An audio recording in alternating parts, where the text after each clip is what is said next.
What is going on, y'all? Welcome back to 8 Cubes, the show where two of Marvel Snap's best players break down the 8 most important topics in Marvel Snap. I am KM Best, he is Lamby Series, and we are going to start with a new card coming out on Tuesday. That is Sasquatch, a 610 that is discounted by 1 for each card you have played on the previous turn. Now, there is an obvious synergy with Mysterio here. I am already playing some Mysterio mid-range decks. I think the real question for this card is this a Mysterio mid-range card or is this a bounce card? My instinct, Mysterio mid-range. Lamby, what do you think? Yeah, I straight up have like no disagreement there. I don't think this actually fits in bounce. The funny thing is, initially when this first launched, everyone was like, "Oh my gosh, Mysterio," and then "Oh my gosh, bounce and Mysterio." But like the more you think about it, I think the most important factor with this card in particular is that it's basically you have to play it on the turn right after you play many cards, and that just means that you cannot play Mysterio on your final turn, right? Mysterio on your final turn is very important in bounce because of Hit Monkey. So I would say that like this card is better played. Sasquatch is better played in decks that let you just play out the Mysterio whenever, wherever, like you can play a Mysterio on turn 2, 3, or 4, and then the turn after you have the discounted Sasquatch, which you can just dump onto the board. Of course, like with that being said, I do think that I do think like tempo Mysterio like decks would have to play a bit of like support for the Mysterio as well, right? You don't really want to have a like 0 power thing sitting on one side of your board clogging your space. So I do think of stuff like maybe you can like play Patriot to just like buff the clones. You can maybe use like Nico to blow up maybe one of your Mysterio clones or stuff like that. But like I feel like the deck would have to utilize a bit of the like additional like have additional reason to utilize the clones from Mysterio. Also, this kind of decks naturally would want to run Mockingbird as well. But yeah, at the end of the day, I feel like it's one of those decks that just wants to play Mysterio on curve, discount, and we also cannot forget the fact that like it's not just Mysterio. Like if you just happen to play like 2 or 3 random other cards on the turn before Sasquatch, you also get a very discounted Sasquatch. So yeah, just decks that play a lot of cards on curve, I would say, is the kind of deck that you want to play Sasquatch in. Yeah, my thought process is like the baseline of any Sasquatch deck is Mysterio, Mockingbird, Sasquatch. And then my Yeah. question is, do we need other Sasquatch support? How happy are we if our turn 5 is 2 cards, Sasquatch is discounted by 2?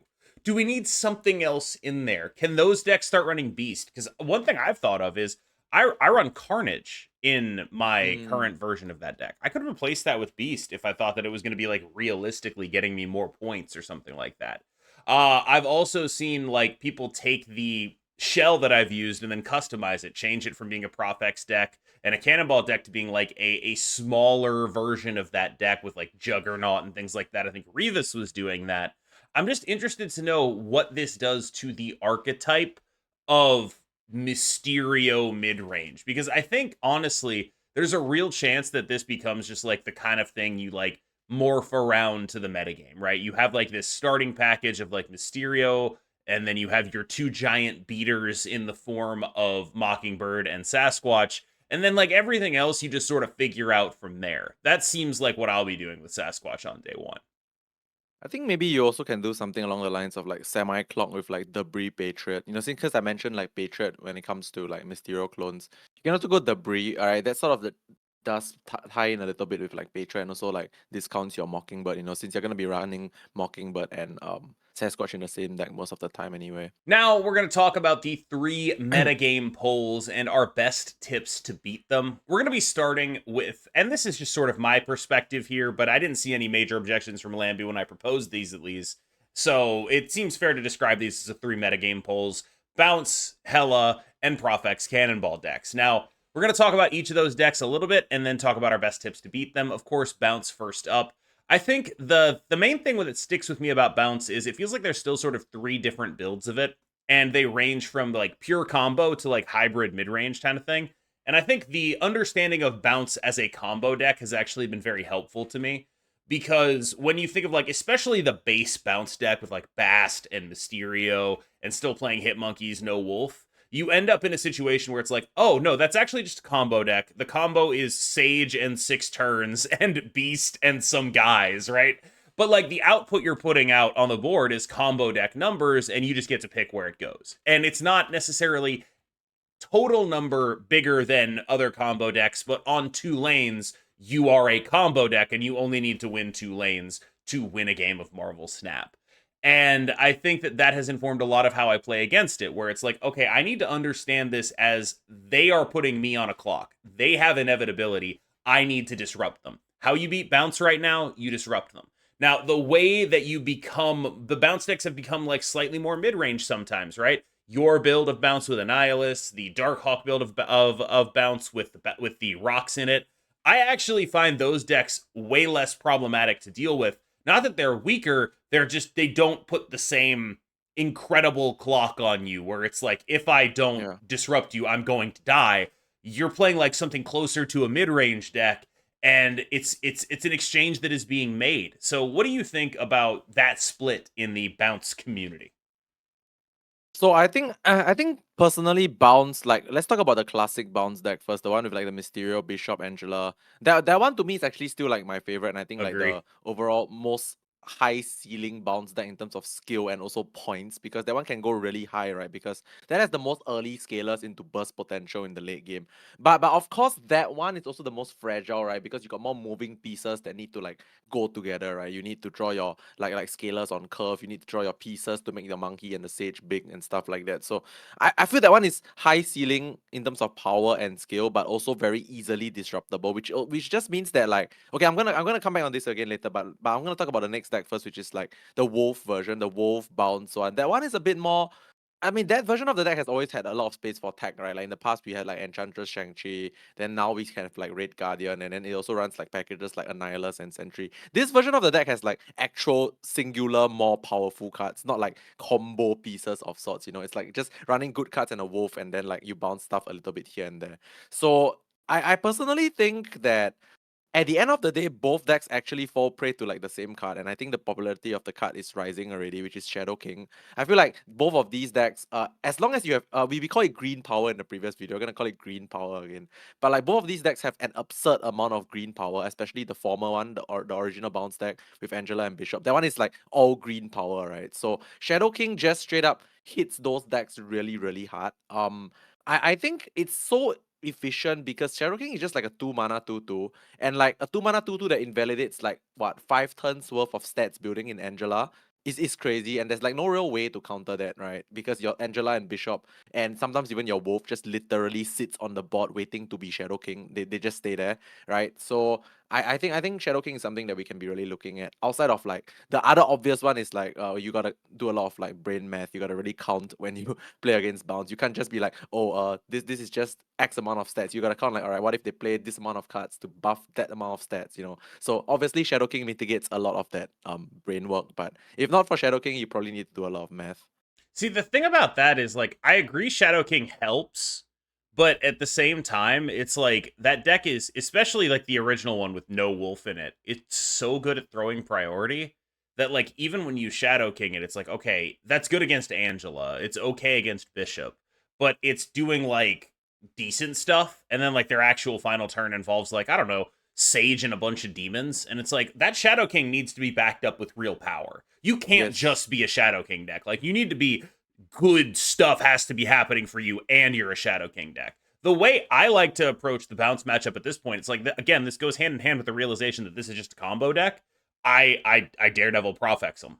Like I play Profex and Cannonball. Like I don't think there's another real way for me to feel good into a combo matchup like that. Like there, it's a strong deck that really puts you on a clock, and being able to actually beat it is important. So let's talk about Hela, a deck that actually occupies very similar space to Bounce. I've honestly kind of wondered, like especially with the old school Bounce decks, the Mysterio type things, I kind of think they can outpower Hela if they get the right draws. Like especially if like those draws like really line up, I think they can just like beat Hela in terms of just I'm gonna put like 40 points of power across in 2 lanes. It's like all Yeah. right, beat me. And I am sort of perturbed by the fact that Hela is so present and so everywhere. And the presence of Hela sort of leads to our third topic because when I talk about one tip to beat Hela, I mean Professor X is that one tip. This is a deck that is going to turn 6, put a lot of stuff on the board. You need to make sure that that doesn't happen. So Professor X stuff is very good at doing that. There's also some Cosmo type stuff you can try to do, take priority, do that sort of stuff, but it's a little less reliable now because every Hela deck has this like Jubilee Blink thing going on, which means that they actually are putting reasonable power onto the board before you end up running into the situation that you can actually be able to Cosmo them. You need priority if you want to try to Cosmo a Hela. It's not a very reliable thing to do. And I think the overall ceiling raiser that is Jubilee Blink that was everywhere and is now nowhere for like what I think should be obvious reasons, but I'm going to take a detour to explain it. People constantly are asking me like, "Hey, can I replace Shuri in Jubilee Blink? And can I replace Leech with Shuri in Jubilee Blink and make that deck good again?" You can't. That deck cannot be good again because it is a small mid-range deck that is going to get run over by the two decks we just talked about. Instantly lose to Bounce, instantly lose to Hela. These were good matchups when you had Leech. They are bad matchups when you don't because you simply cannot compete on power and there's nothing you can do about that. So that deck does not exist without Leech because Leech is the thing that allows a small mid-range deck to actually beat these very large combo decks. Hela, a very large combo deck that actually got better with Blink Leech, is in a very powerful position.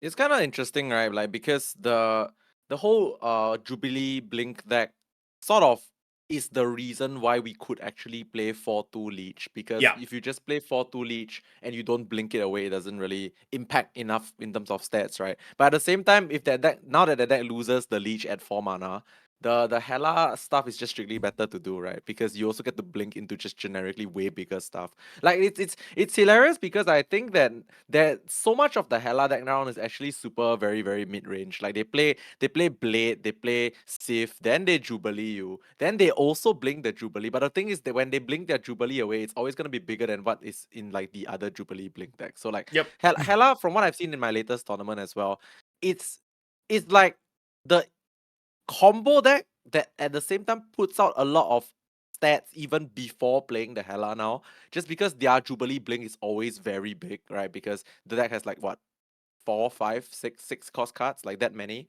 So like I would say that like the Jubilee Blink to do right now is definitely the Hela direction. Of course, now you have the Hela Bomb at the end as well. Oh, I do want to talk a bit about like Bounce versus Hela specifically, which Mm. is I do think classic Bounce, the one like, because okay, so Hela doesn't really run tech cards, right? No Shadow King, no Shang. So the classic Bounce that goes really tall in two locations, like you just Angela Bishop, then you spam Monkey in the other lane with demons and stuff. Hela does lose to that because firstly, Hela's stats, as much as it's random locations, and it doesn't, it's like quite fixed, right? Like let's say the location with the Hela with the Hela deck is like 14 power on turn 5. You know the best they're gonna add there is like, okay, sometimes 20 power with Infinite, so it gets to 34. But the classic bounce deck actually goes above 34 in one location.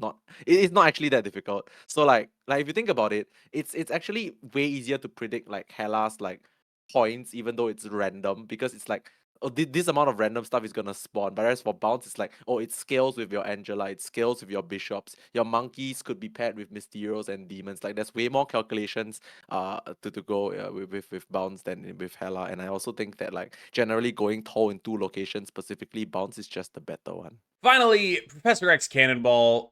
There's the Angela build of Professor X Cannonball. There's the Daredevil Mockingbird build of Professor X Cannonball.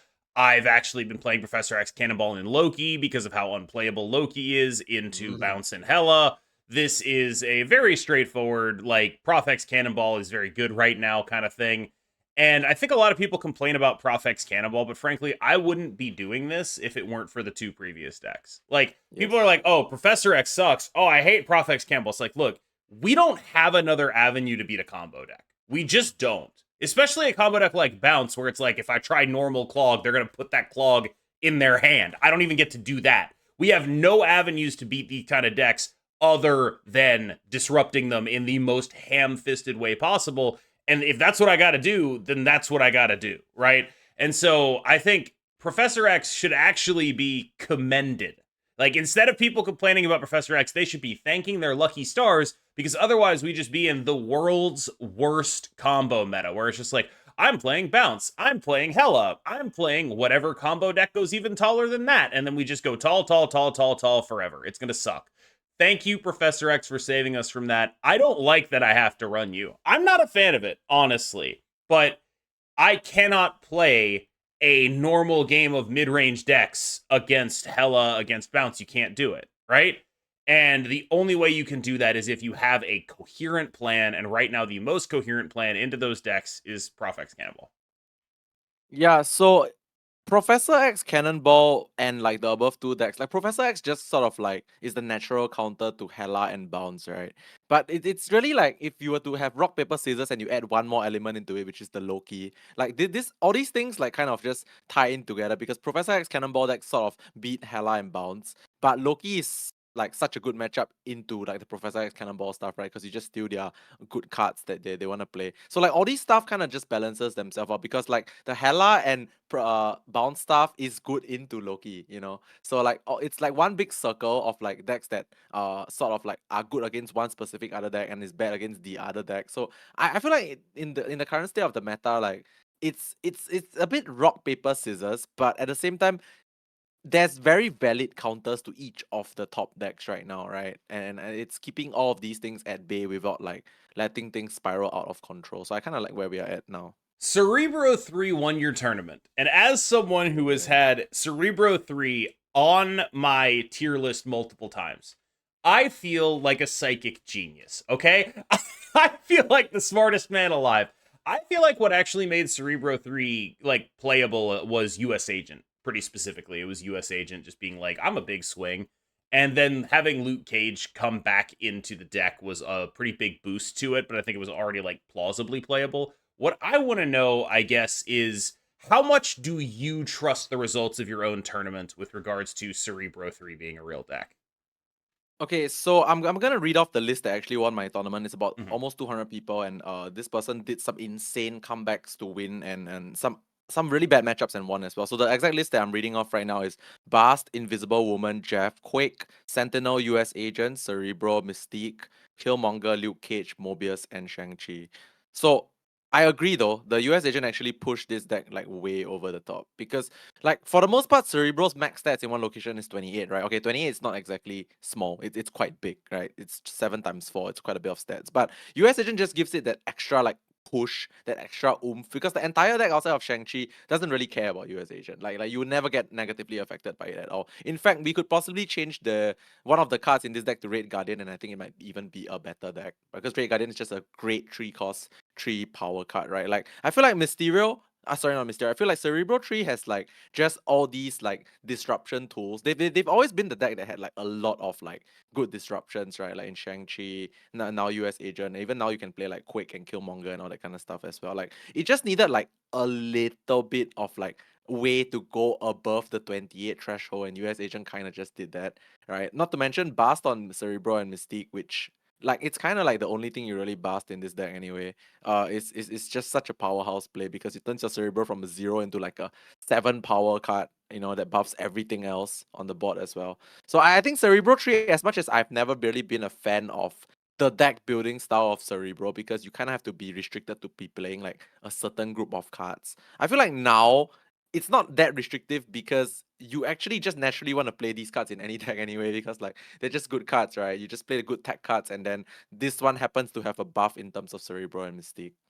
Yeah, there is like one notable thing that sticks out to me about this deck, and it's that like you have Quake, and having Quake is the coolest thing of all time. Like, I've Yes. played a bunch of Quake decks, and it's just like that card is such a highway robbery of a card. Like, if you can 8 afford cuber this straight up. card in your deck, you are going to 8Q people, you are going to 4Q people, you're going to have guaranteed wins that they have no idea what they're doing. I love the Quake in here. I love it. I'm a big fan of any deck that can reasonably include Quake. Downside, of course, there's a lot of Red Guardian right now. And so there are situations that you have to deal with when you're playing a Cerebro deck where it's like, okay, I'm going to play Cerebro here and I have priority. If I do that and they Red Guardian me without priority, I kind of get rolled. Right. And so like there are these weird spots that come up because of the existence of the card Red Guardian, where you're really hoping your opponent doesn't realize you're a Cerebro deck and they just like play out the Red Guardian for tempo, because otherwise that card can give you some real grief. Yeah. Also regarding that whole Red Guardian argument thing, like the Invisible Woman now is really interesting Mm-hmm. because it's not really just meant from what I've seen the player who won my tournament do this. It's not really just used to hide your tech, like it's also really just there to hide your cerebro Yeah. as well. Because like you mentioned, because cerebro is like the ultimate prime target to get Red Guardian, right? Because it's the only thing that's like less than 3 power in the deck of sorts. But hiding it behind the Invisible Woman just means that if they were to Red Guardian the Invisible Woman, at least they're not Red Guardianing your cerebro, and that just enables all your cards to be buffed. And once again, on the quick argument, I would say that this deck is actually like the perfect Quake deck simply because that you don't just put the Quake in the deck just because like you want to make the Quake work. Like it actually is 3 power, so like it will be buffed after it scams the location. So it's like scamming the location plus it's not just a 2/3, it's sometimes a 2/7. It's actually it's traumatic to lose to this. That's all I can say. And you have the loot cage. So you Mm-hmm. get to put your opponent in situations where there's a bad location. You control where that bad location goes, and it doesn't infect you at all. And when you get your Invisible Woman Red Guardian, which probably happens a lot, because as someone who plays a lot of Red Guardian, I Red Guardian a lot of Invisible Womans. Guess who gets that 2 power back and makes sure Invisible Woman still gets the buff? That's right, Yeah. it's Luke Cage. So on the subject, there was like a lot of Thanos in the hands of like competent tournament players in the top 8 of your tournament, right? And my instinct looking at this was like that is such an odd result to me that I kind of wondered about like the whole concept. Where it's like I'm sitting here looking at this and I'm like, okay, so what is it that is making people play Thanos right now? Is it just that's what they do? They're Thanos one tricks, tournament familiarity. What is it about a tournament that facilitates Thanos making sense? Do you think there's a meaningful difference? Do you think it's good players playing a bad deck? Do you think Thanos is underrated right now? What's your take on this? It was your tournament. Okay, so firstly, I just want to like address the meme that every single Okay, I've played tournaments for like the entirety of Marvel Snap, but like I want to address the meme which is every single tournament one Thanos deck will make it, and yes, it's still true. Every single tournament, regardless when, where, and how, there will be a Thanos deck that makes it. Okay, that's just the meme, but it's actually very true if you go back and check the history of Marvel Snap tournaments. But anyway, okay, so this tournament actually 4 Thanos decks made it to the top 8 out of like 200 people, and I was like severely shocked by the way because I did not expect any of this at all. Like Thanos has been like honestly statistically just meant to fail after its change whereby Thanos has to sit in your opening hand and then Time Stone got way worse as well. Mind Stone went to 2 cost. Like everything was just set up for Thanos to fail, I would say. But like at the end of the day, I think I'm not trying to justify that Thanos is like meant to do well right now because I actually can't find a justification for Thanos doing well right now. I feel like it's just mainly because the deck has like I don't know, like 5 1 cost cards that like you can just put on curve, and then like you just curve very nicely into things like Mockingbird, and then sometimes you get an early prof with Psylocke. Yeah, it still does the same things, but like at a very inconsistent rate. So I don't want to say that the results are invalid, but I do really want to say that the fact that like Thanos is being popular, like it was popular in my current latest tournament, doesn't really mean that it's back. Because I don't see like just logically how the deck is just good right now because the nerfs that have been made to Thanos are literally there to set it up to fail. And we have seen the failure rate, right? Like it has fallen off for such a long time. And I feel like I want to highlight one player which is crazy, the like Oh, rank one. God, I yeah. don't know if he's still rank one, but I he don't think he he was is. rank one. Yeah, he Yeah, was he was last rank month. one for a lot of the time, right? Yeah. He played Thanos at the top. Once again, just wanna echo my previous sentiments, which is the guy is just like top 10 every month without fail. So he could probably put top 10 with a potato or something like that, and yeah, that'll be normal. So I don't think like someone being top 1 with Thanos means Thanos is insane. I think it's more like the player was just really good. And in the case of my tournament as well, I also think the players are just good in general. And if you're good at the game, there's like maybe more margin for error to bring just like I guess decks that you like but might not be perfect. Well, I remember when we were originally talking about why Thanos was so successful in tournaments, a lot of it was the ability to like snap asymmetrically, where like you had Correct. the information about what was going to happen in that game thanks to your stones. And I think that's still actually there, right? Like Yes. you know how good your hands are. Your snap and retreat mechanics have been honed over a year of playing Thanos. You know how to do this. And most of your opponents don't really remember how to handle you. Like they don't know how to play all these decks that haven't ever had to play into Thanos. I think there's something to that where it's like this is a deck that a lot of people have a lot of familiarity and practice on that their opponents have almost no practice playing into with whatever they're playing. And I think Okay, I that's need hmm? yeah, I need to push out the like this thing that you just said just made so much sense because I feel like out of every deck in Marvel Snap, like if you just think about like if you've been playing Marvel Snap for the last year or so, the only deck that people have been really saying like, oh, you snap on this, you snap on that, it's always just snap on Mind Stone, snap on Mind Stone. Like no one has been saying things like, oh, snap on like Silk on Curve, snap on Patriot on Tree, snap on like on Wave into Galactus. Like no one even talks about it. Everyone just says snap on Mind Stone, snap on Mind Stone. So I feel like it's ingrained in players' minds, like you say, because your point was super valid. It was like people just know how to snap with Thanos, right? Like at this point in time. So like I guess it's a comfort pick that they know how to like snap well with as well. And I guess that's just one thing that like further like gives them confidence to bring the deck. It might not be that the deck's insane, but like everyone is just confident at doing the objectively correct thing with Thanos, you know. And I feel like maybe if like social media wise there's been more exposure to like doing the objectively correct thing with many other decks, this pattern might change towards other decks. I also wanted to talk about one future card specifically, and that is Cersei. She is a 5/7 that, if you remember the evolve mechanic from Hearthstone, evolves your cards at her Yeah. location. Now, they are it's a little bit I would say it's a lot worse than in Hearthstone, right? Because in Hearthstone, one of the major things you could do with the evolve mechanic was like you'd value trade and then evolve your stuff. And so like all the damage you've taken would be just like completely obliterated by that. That Mm-hmm. doesn't really exist in Snap, but still, I think there's a way to effectively value trade with this card. And what I mean by that is there's already a deck playing Mysterio and Sentry, and maybe Sasquatch now, who knows? We're going to be in a Debris. situation where, yeah, debris, right? Like you have like a lane of like Mysterio clone, debris rock, Sentry Void, play Cersei there. Suddenly that's 3-drop, 5-drop, 2-drop, right? Like 3-drop, 5-drop, one. Debris rocks are ones. Yeah, 3-drop, 5-drop, 2-drop. And that's phenomenally interesting to me. There's a bunch of people sending over Widow's Kisses right now. Turning those into Yeah. 1-drops isn't bad. Like this is a card that strikes me as extremely interesting. I'm really interested to see what it does. And I saw someone in my Discord proposing that they're nerfing Annihilus preemptively to deal with this, and I wanted to talk about that specifically. That's what I wanted to talk about with Cersei is, do you think they're nerfing Annihilus specifically for this? Because my instinct would be I do not think so, because Mm. I think Annihilus deserves it anyway. I think Yeah, Annihilus I mean, deserves it anyway. So I think it deserves it anyway so badly.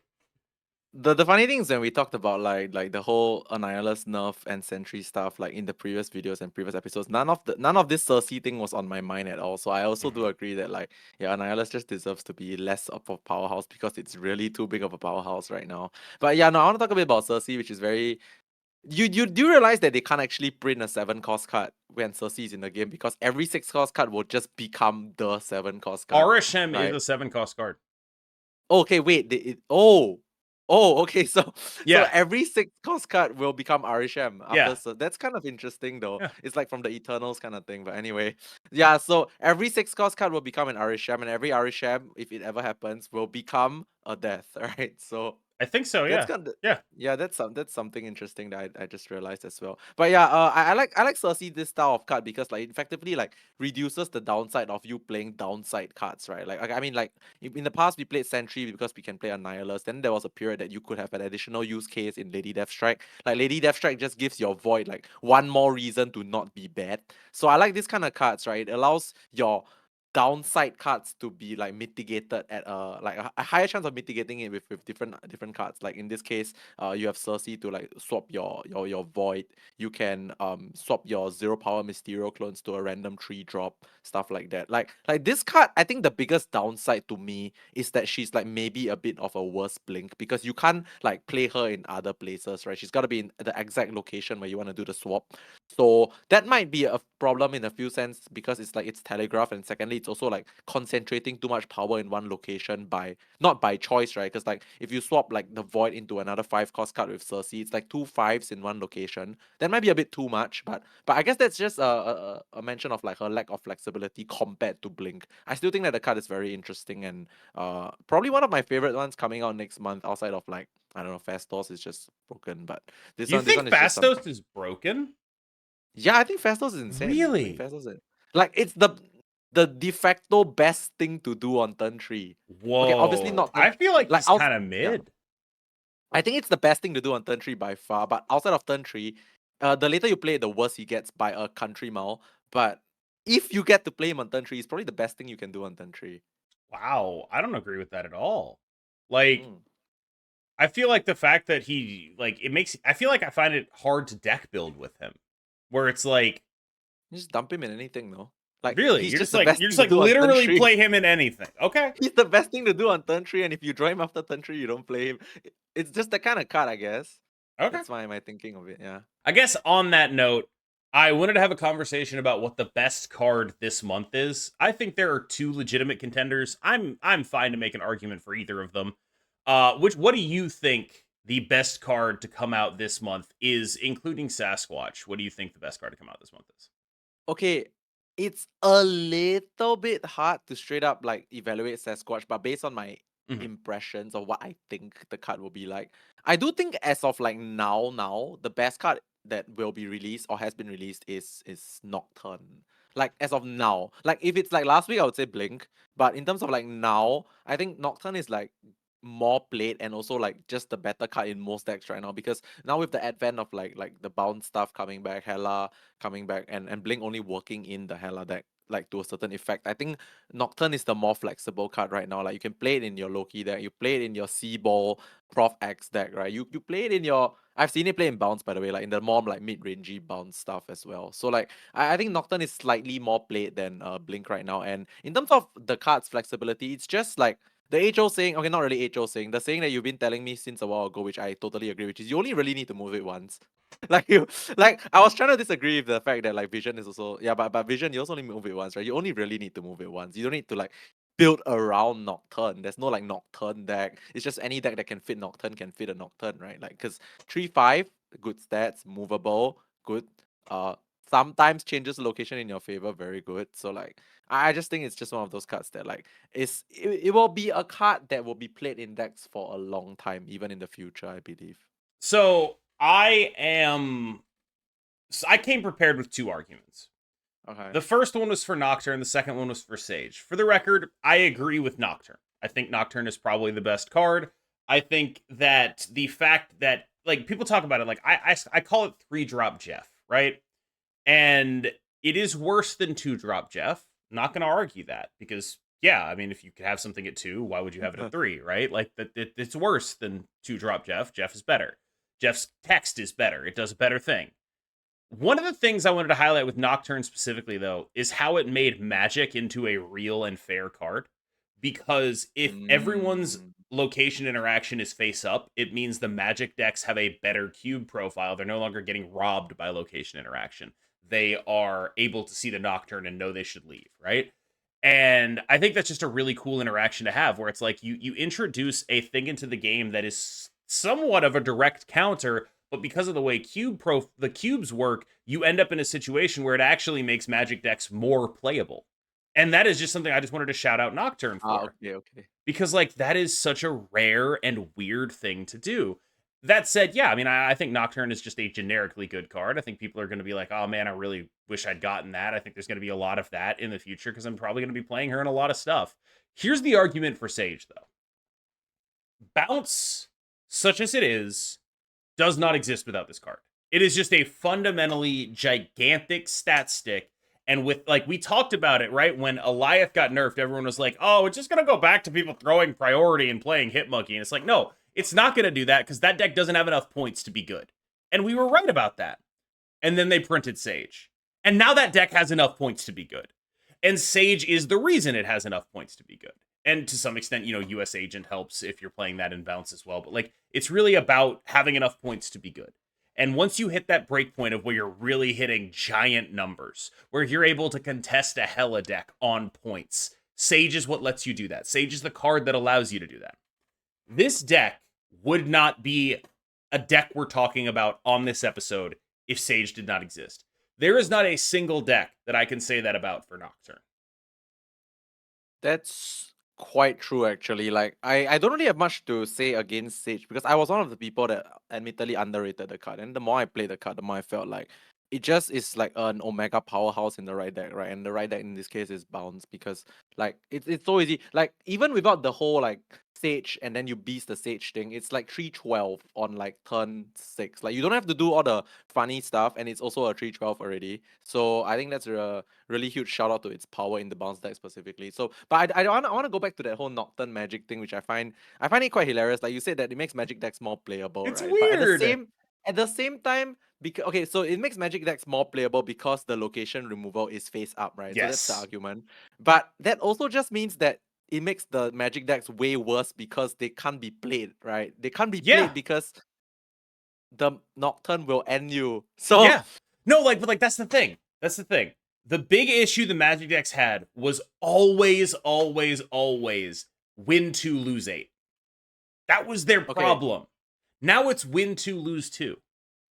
okay, so you're saying now if I play a magic deck, and if I can somehow find a good magic deck, I know when to get out easier, Yes. correct? So that's the You're not argument. getting robbed anymore.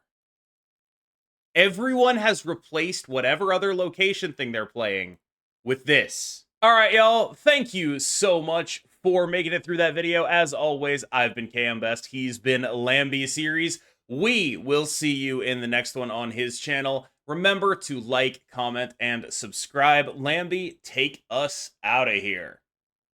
Yo guys, we hope you liked that one, and we'll see you guys in the next one on my channel. Take care, bye bye.